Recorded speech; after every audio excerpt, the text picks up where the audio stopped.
morning, Value Farm family. Welcome back to another episode of The Farm. If you're new here, you are most welcome. Please consider subscribing if you haven't already, and also turn your notification bells on not to miss out on any episodes of The Farm. And of course, to all our returning subscribers, thank you so much. We really appreciate you guys so much. And thank you for being part of the family. Thank you for loving Value Farm. Thank you for, following every step of what we are doing at Value Farm. Yeah, it is really super exciting to be back at the farm. It's a very sunny day. As you can see, the sun is right here. I think you guys are really wondering, why is she happy that the sun is right here? We've been on rainy season for, I think, for over 4 months, so it has been really very bad for us here at the farm, but we are happy. At least the rains have reduced, and it is a great balance for us. We want the rain, but we also need the sun as well. But anyways, that aside, we are right here, and the topic of the day today, I think you're seeing from the title of this video, we are going to be talking about pig farming. And of course, with pig farming, we've received so many questions on how to feed, the genetics, that is the breeds that someone can start with, how to treat the pigs, how you can make money from pig farming, all that. But for this particular video right here, we are going to narrow down to the most common asked question. Of course, this is feeding. I know we've talked about feeding before in the previous videos, like mixing, all that, but there's a lot we can talk about feeding the pigs, because without feeding these pigs right here, you're not going to achieve the right weight that you're going to look for. In case you're going to go for slaughter, in case you're a breeder out there, you should get the proper weight before you serve your sow, or the proper weight before your boa starts to serve the sows you have at the farm. But yes, so that's what I wanted to concentrate on today. Of course, behind me, as you can see, this is our pig structure, our permanent pig house, which is a no-smell pig house, by the way. Let me emphasize that, and we have a reason as to why we chose this kind of system that we are using, which is the deep litter system. Some of us may call it the IMO system. Yes, because this is the indigenous microorganisms. Yes, that's what we are using to make sure that the house is kept clean and there's no smell at all.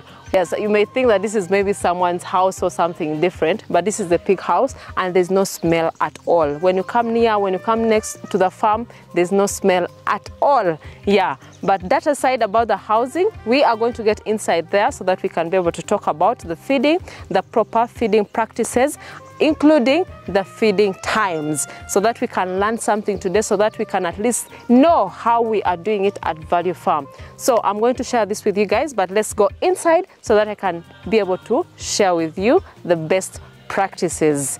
Let's go.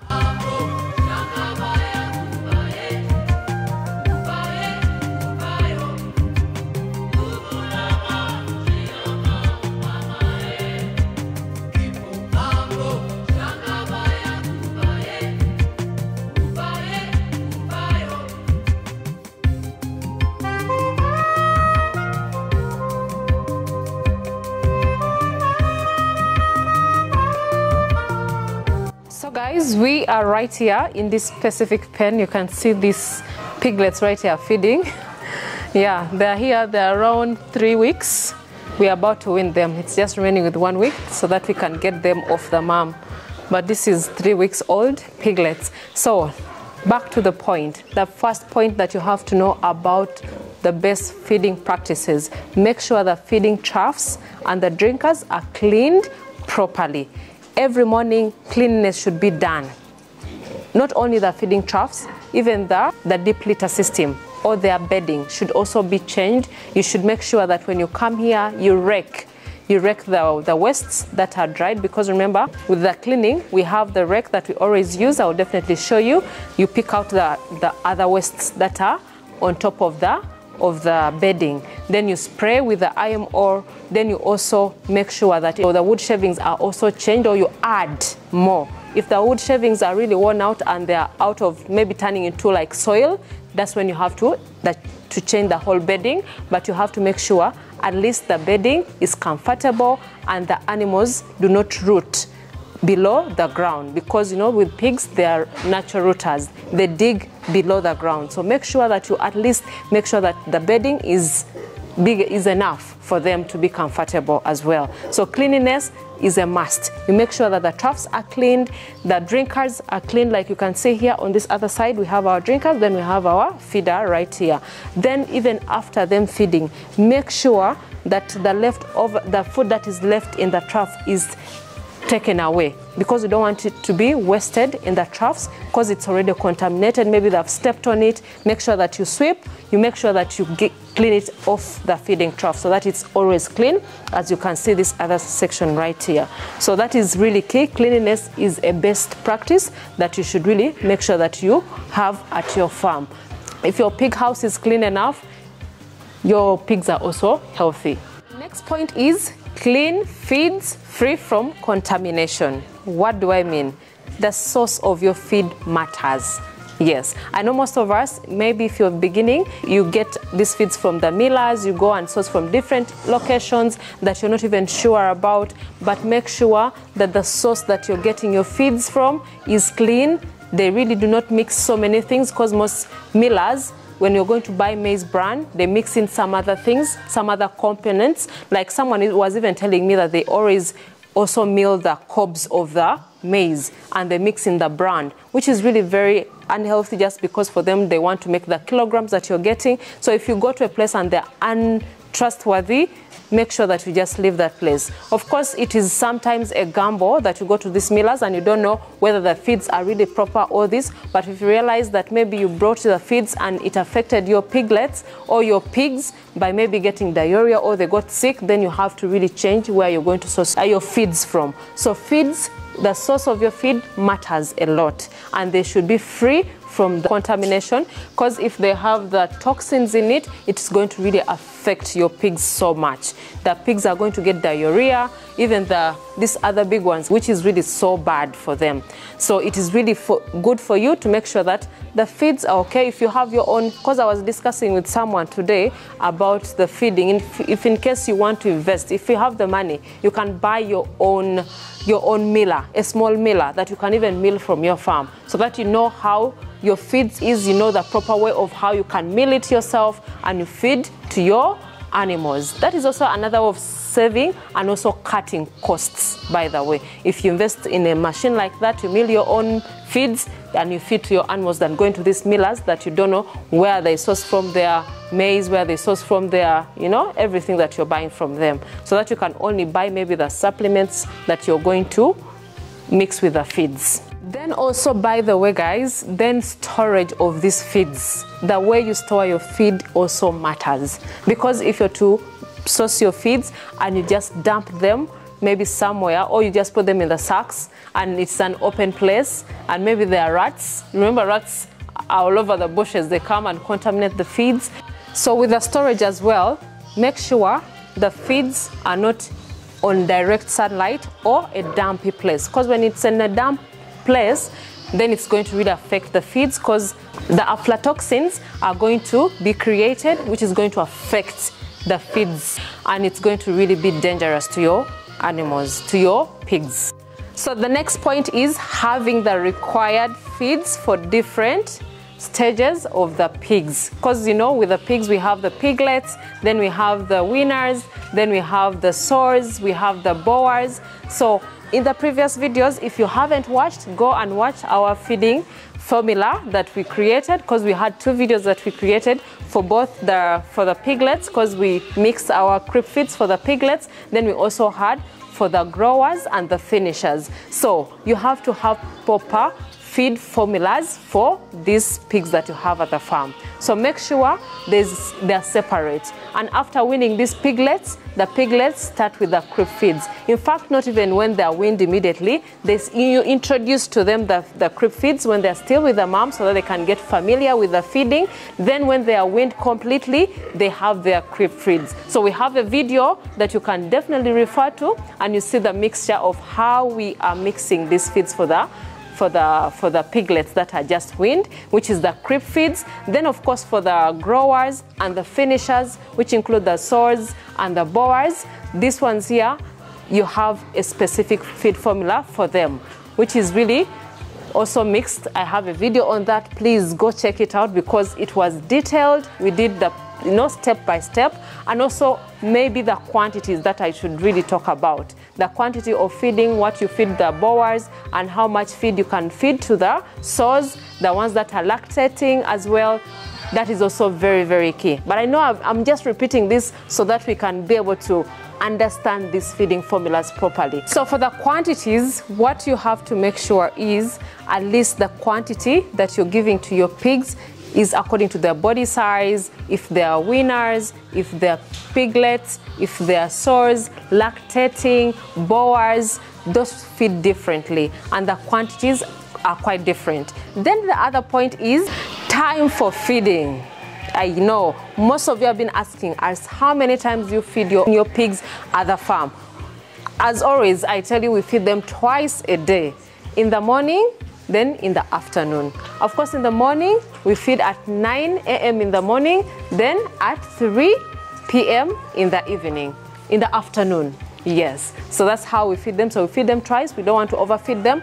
And we always have our water source available. We have our nipples here, so they keep drinking the water all the time. And the water should be clean, and this is very healthy for your pigs to grow healthy, so that you can have the pigs grow, as you can see these ones right here, very healthy and looking nice. What you have to know about feeding, if you don't feed your pigs on time, these pigs become so restless. There's a lot of noise. So these ones right here are like timekeepers. If it's 3 p.m. immediately, you see everyone coming out, the boars especially and the sows, they start making noise. They become restless. And when pigs become, restless and making noise, it really affects them.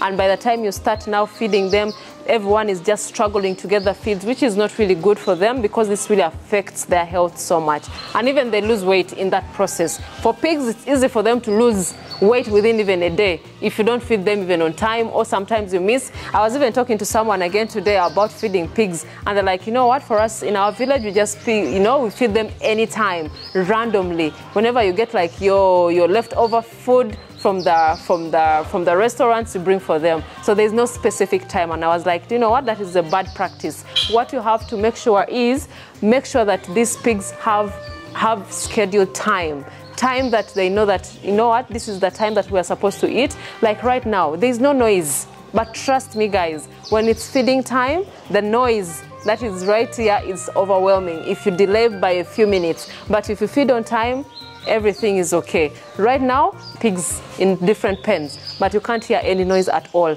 These ones right here are also quiet. This sow here is just quiet right now. She's very comfortable because the time is not yet for feeding. But when it's feeding time, she'll become restless. She will not even allow me to be in her pen right here where I am at this point. But you have to make sure that follow your time schedule. Follow it consistently at least. So to summarize the best feeding practices for the pigs, you have to look at the frequency, look at the quantity, look at the quality and variety of feeds. As long as you have the best feed formula that we have already discussed here, then you're good to go.